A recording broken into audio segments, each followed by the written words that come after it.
हाय guys, अस्सलाम वालेकुम वरहमतुल्लाहि वबरकातुहू। उम्मीद है कि आप लोग खैरियत से होंगे। अल्हम्दुलिल्लाह मैं ठीक हूँ। मैं मोहम्मद सलमान और आप देख रहे हैं सलमान फलाही, जिस पर हम लेकर के आते हैं उलमा इकराम के बयानात। और आज भी आपके लिए लेकर के आए हैं मुफ्ती साहब का न्यू बयान, एक न्यू वीडियो जिसका टाइटल है कि मुफ्ती तारिक मसूद साहब की एक बरेलवी इमाम से मुलाकात। तो टाइम वेस्ट किए बगैर वीडियो समाअत फरमाएँ। एक बरेलवी इमाम ने बताया, बेचारे के दिल की बात थी। कहने लगा, यार ये देवबंदियों के बड़े मजे हैं भाई। हमारे दोस्त ने पूछा, क्यों? कह रहे हैं, यार इमाम आता है, फर्ज पढ़ा के पतली गली से निकल जाता है, सुन्नतें घर जाके पढ़ता है, उसकी मर्जी वहां पढ़े या घर जाके पढ़े। कह रहे हमने लोगों को डाल दिया कि पहले फर्ज के बाद एक लंबी दुआ पहले होगी, फिर सुन्नतों के बाद एक अलग लंबी दुआ होगी। तो हमें तनख्वाह वही मिल रही है जितनी देवबंदियों को मिलती है। जिम्मेदारी हमारी देखो, फर्ज के बाद हमें पहले लंबी दुआ, उसमें गफ्फार भाई का नाम, या अल्लाह ये पंखा वसीम ने लगाया उसकी मगफिरत फरमा दे। अपने अब्बा के लिए वसीम ने लगवाया, गफ्फार भाई ने ये वाला पंखा लगवाया उनकी साले सवाब के लिए। फिर ये सवाब भी देखो आजकल बाज़ आइम्मा कहाँ कहाँ पहुंचाते हैं।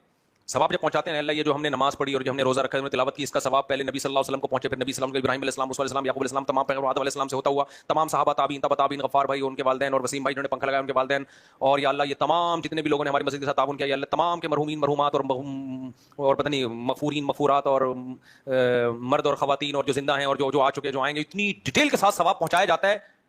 मैंने देखा बाज़ आइम्मा को ना इतनी तफसील से सवाब पहुंचाते हैं कि अल्लाह की पनाह भाई, एक ही दफा पहुंचा सकता है आदमी के पास, दोबारा ऐसा सवाब घर घर दस्तक देके पहुंचाने का जो सवाब का इंतजाम है ना, ऐसा लगता है सवाब शॉपर में डाल के जितने भी मरहूमीन है अलग अलग हर एक की कब्र पे नॉक करके उसको पहुंचाया जा रहा है। तो भाई इतनी डिटेल से सवाब पहुंचाने की जरूरत हमें, देखो हम कैसे हम सुन्नत को फॉलो कर रहे हैं ना।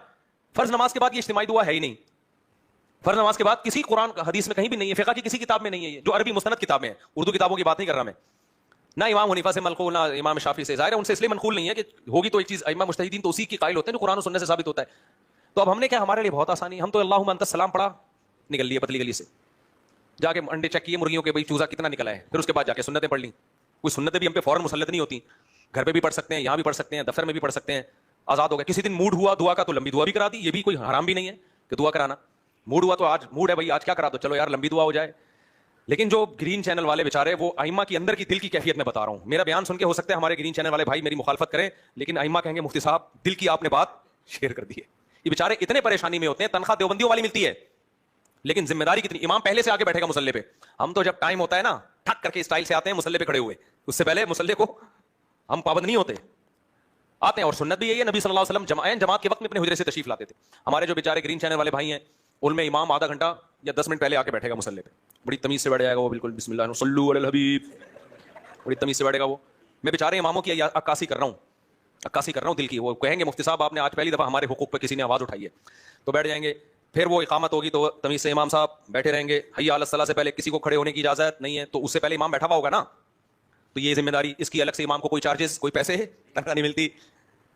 फिर जब इकामत होगी, फिर नमाज होगी, फिर उसके बाद इमाम साहब ने दुआ करवानी है मुख्तदियों की तरफ रुख करके, या अल्लाह फलाना को मगफिरत, फलाने की पंखा वंखा, बहुत जबरदस्त प्रोग्राम चलता है भाई, छोटा मोटा नहीं चलता। उसके बाद फिर इमाम पाबंद है, वहीं सुन्नतें पढ़े, वो वहीं सुन्नतें पढ़ेगा।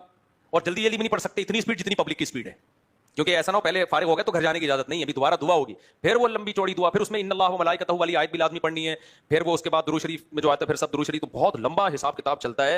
उसके बाद इमाम साहब की छुट्टी होती है, और फिर इमाम का काम हर तीजे में जाना, 40वें में जाना, ये सब चीजें भी। फिर नमाज जनाजा भी हमारी कितनी हल्की फुल्की नमाज जनाजा है, इधर जनाजा आया, हमने 4 तकबीरात कहीं, फारिग हो गए, फिर हमारी मर्जी, हमें कंधा दें ना दें, कंधा देना सवाब है, दे देते हैं अक्सर, पूरी जिंदगी पड़ी है उसके लिए, दुआ करते रहो। उनके यहाँ जनाजा भी बड़ा लंबा है, जनाजा होगा फिर उसके बाद दोबारा से दुआ होगी, वो दुआ भी जहरी होती है, उसमें पूरा मैयत के लिए आपने वो। तो बेचारे जो बरेलवी इमाम है ना, उनकी ड्यूटी बहुत ज्यादा है भाई, उनकी तनख्वाह डबल कर दो। मैं सही कह रहा हूं, या तो तनख्वाह बढ़ाओ, या इमाम को चाहिए हड़ताल करें, हम स्टाइल हमारा, हमें तनख्वाह देवबंदी वाली दी जा रही है, जिम्मेदारी हम पे डबल डाली जाए, या तो तनख्वाह डबल करो या फिर जिम्मेदारियां खत्म करो। तो ये देखना, ये मेरा मकसद किसी मसलक की तौहीन नहीं है, मेरा मकसद है रेलवी इमामों के हक में आवाज उठाना क्योंकि बेचारे बहुत कस्मा पुरसी में होते। देवबंदियों के इस लिहाज से बड़े मजे हैं भाई, बहुत मजे हैं, आएंगे आराम से तमीज से नमाज पढ़ाई, पतली गली से निकल लिए। फिर जुम्मे को उनके और लंबे प्रोग्राम चलते हैं, जुम्मा बहुत लंबा होता है। ये वीडियो हमारी पसंद आई होगी, वीडियो को लाइक कीजिएगा, शेयर कीजिएगा और कमेंट में अपना इजहार ज़रूर कीजिएगा। जज़ाकल्लाह।